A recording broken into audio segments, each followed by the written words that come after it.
Hi chums, I've been asked to do a little video on a bit of a closer look at this little Simon Hope sanding set shelf I made, so I'll do that now. Excuse me, just going to walk in front of you. Okay, I've set that up as that position because I think it gives me a fair look at what's going on. Okay, so basically that's the Simon Hope kit there, okay, and it sits inside a groove. So basically all it is, the groove is just, the platform is made of this stuff here. It's just 5mm ply that I had lying about, a scrap. And these little surrounds here are just that stuff there. That is just a piece of an old wardrobe. And those are, I'm going to give this in millimeters, 3/4 of an inch by about 8mm, 7mm. What's that, about 6mm? But so 3/4 of an inch by 1/4 of an inch, you know.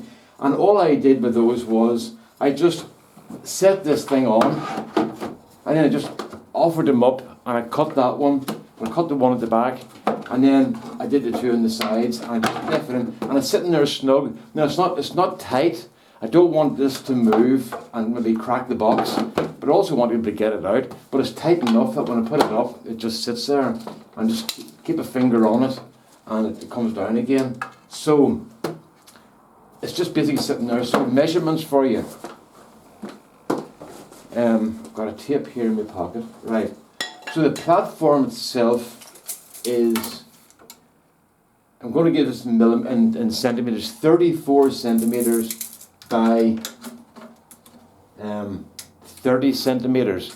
And there's a little space at the back here of about 4 centimeters to allow for the hinge, and also to allow enough space for this thing to sit up against the wall, so there's room for the box to go somewhere.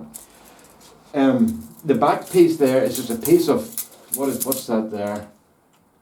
6 centimeter by 6 centimeter timber that I had. Now, I had to put a piece of this stuff here. I had to put a piece of this ply on top there, because when I was setting up the little arms to support the top, I put this flat on the top of that block, so whenever I brought it forward, it was too high, because it was sitting on top of these, and that matched the height it was at. So I had to put that piece on to match them up. That's just a barrel hinge there, and I just put the barrel down in between the two, so it left that little space, and it meant that it was easy up and down. No, it wasn't binding, and it lies against the wall quite easily. So that piece there is just the same as the other one, 34 centimeters for that piece there, and this is 30, and that's 34. So that's it. And then these pieces here worked out at 30 and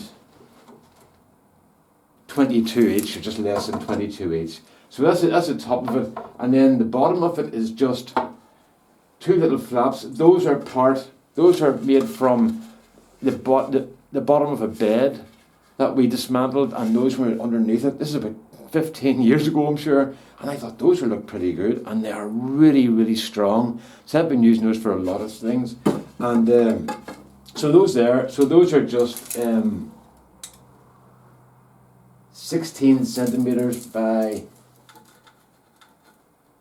6 centimeters, and they just go in there. They don't meet in the middle. They just about touch, and they're just on little small barrel hinges. There's 2 on each side.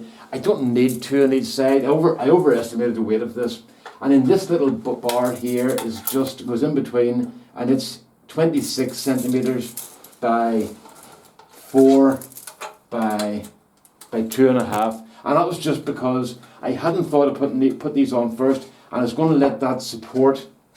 I was going to let this come down, and that this would jam against this and support the top. But then I thought to myself, I don't want to put weight in this and then break it off, so that's why I decided to put the wee arms in. And at that stage, I already had that glued on, so it stayed.